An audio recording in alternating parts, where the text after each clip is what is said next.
Ukraine पर भीषण हमले शुरू कर दिए हैं। नए रूसी हमलों की शुरुआत ही इतनी घातक और खौफनाक है कि जेलेंस्की 24 घंटे के अंदर ही नेटो और अमेरिका भी सीधी मदद की गुहार लगाने लगे हैं। इधर रूसी मीडिया का दावा है कि इस बार यूक्रेन पर रूस के तब तक सीरियल अटैक होते रहेंगे जब तक कि जेलेंस्की का यूक्रेन सरेंडर को तैयार नहीं हो जाता।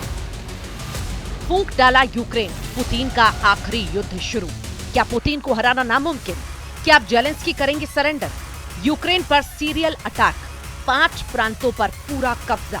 लगभग 40 महीने से रूस यूक्रेन जंग चल रही है और अब जंग ऐसे मुहाने पर पहुंच चुकी है जहां या तो अब रूस तबाह हो जाएगा या फिर यूक्रेन भस्म होगा। रूस के साइबेरिया इलाके में जिस तरह से यूक्रेन ने 117 आत्मघाती ड्रोन से रूस के 5 सैन्य एयरबेस को तबाह किया है, उसने पुतिन को अब पूरी तरह से बेकाबू कर दिया है। अब तो वॉर एक्सपर्ट्स भी कहने लगे हैं कि जेलेंस्की ने भले ही रूस पर हुए इस हमले को करने में 18 महीने का वक्त लगाया हो, लेकिन अब रूस 18 हफ्ते में पूरे यूक्रेन को रौंद कर रख देगा। 5 एयरबेस पर हमले के बाद से यूक्रेन पर रूसी हमले शुरू हो चुके हैं।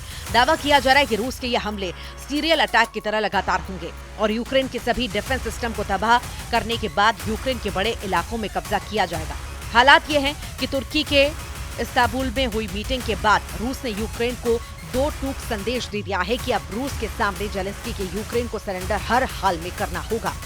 इधर नेटो यूरोप भले ही यूक्रेन को जंग में मजबूत करने के लिए एड़ी चोटी का जोर लगा रहा हो, लेकिन अमेरिका की तरफ से ऐसा लगने लगा है वो अब पुतिन के रूस से विनाश ही हद तक पंगा नहीं लेना चाहता। हम आपको दिखाने जा रहे हैं कि कैसे पुतिन के रूस ने एयरबेस पर हुए हमलों को बदला लेना शुरू कर दिया है और यूक्रेन को तिल तिल करके मारना शुरू कर दिया है। पिछले 24 घंटे से पूरे यूक्रेन में जबरदस्त रूसी हमले हो रहे हैं। तबाह इमारतें, जलते ईंधन डिपो और तबाह होते यूक्रेनी हथियारों का तस्वीरें साबित कर रही हैं कि पुतिन की रूसी सेना ने भयानक तरीके से बदला लेना शुरू कर दिया है। ऐसा लग रहा है रूस अब यूक्रेन से सीज फायर पर कोई बातचीत नहीं करेगा।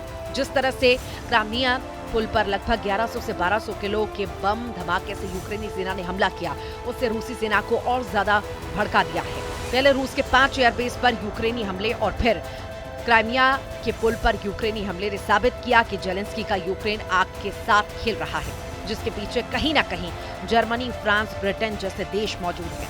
लेकिन पुतिन ने जिस तरह से ट्रंप के साथ 75 मिनट की फोन वार्ता के तुरंत बाद यूक्रेन पर हमले शुरू किए, वो साबित करते हैं यूक्रेन के बहुत बुरे दिन शुरू हो चुके हैं। रूस ने 5 जून की सुबह से यूक्रेन पर बड़े पैमाने पर मिसाइल और ड्रोन हमले किए, जिसमें राजधानी कीव समेत 12 शहर शामिल हैं।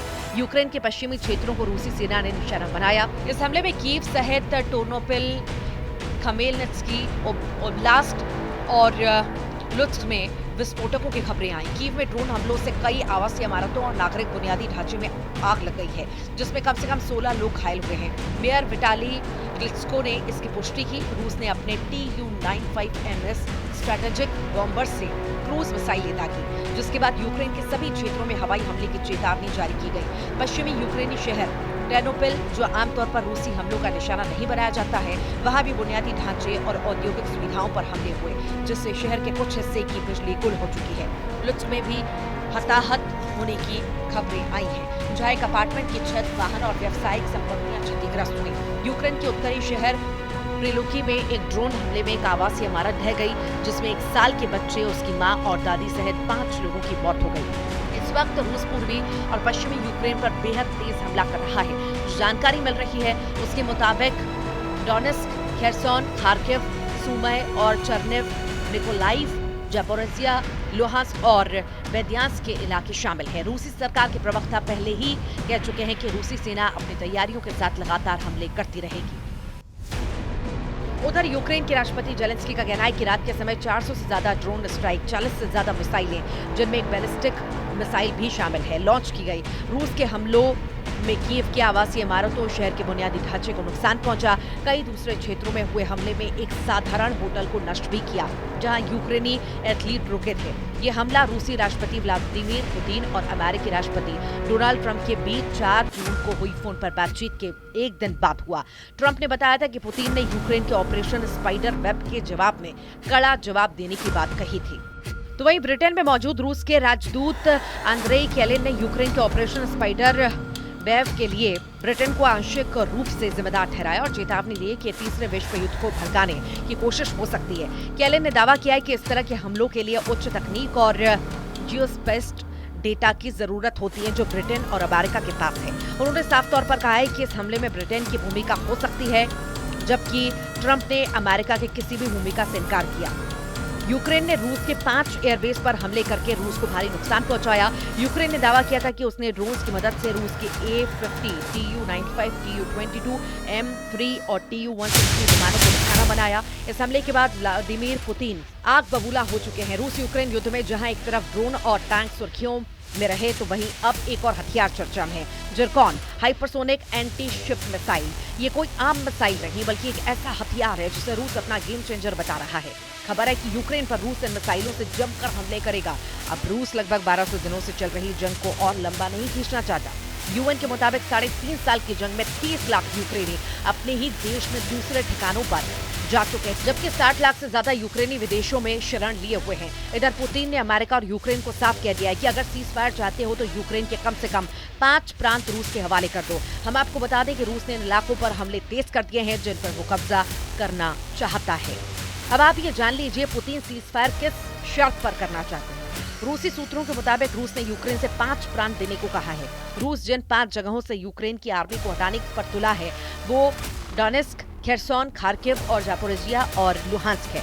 डोनेस्क एरिया में रशियन बोलने वालों का प्रतिशत ज्यादा है जो खुद को रूस के करीब मानते हैं। आखिरी सेंसस के मुताबिक डोनेस्क की लगभग 75% जनसंख्या रूसी बोलती है।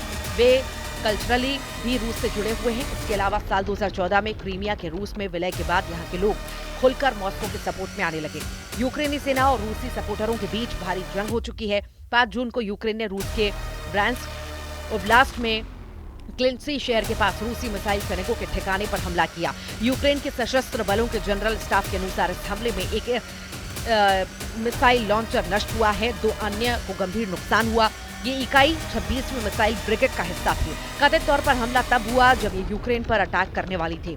इधर रूस के पलटवार से पूरे यूक्रेन में कोहराम मचना शुरू हो चुका है। रूस ने जवाबी कार्रवाई में यूक्रेन पर बैलिस्टिक मिसाइलें दागी। यूक्रेन का दावा है कि उसने कई मिसाइलों को अपने एयर डिफेंस से तबाह कर दिया। युद्ध के मैदान से कई विस्फोटक तस्वीरें सामने आई जिनमें यूक्रेनी हेलीकॉप्टर रूसी ड्रोन को मार गिराते हुए दिखाई दिए।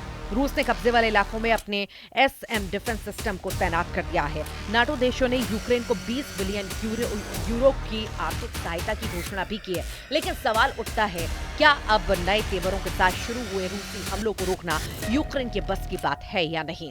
यूक्रेन के मुकाबले रूस 20 गुना ज्यादा ताकतवर देश है जो अब रूस से अपने वजूद की जंग लड़ने को मजबूर है।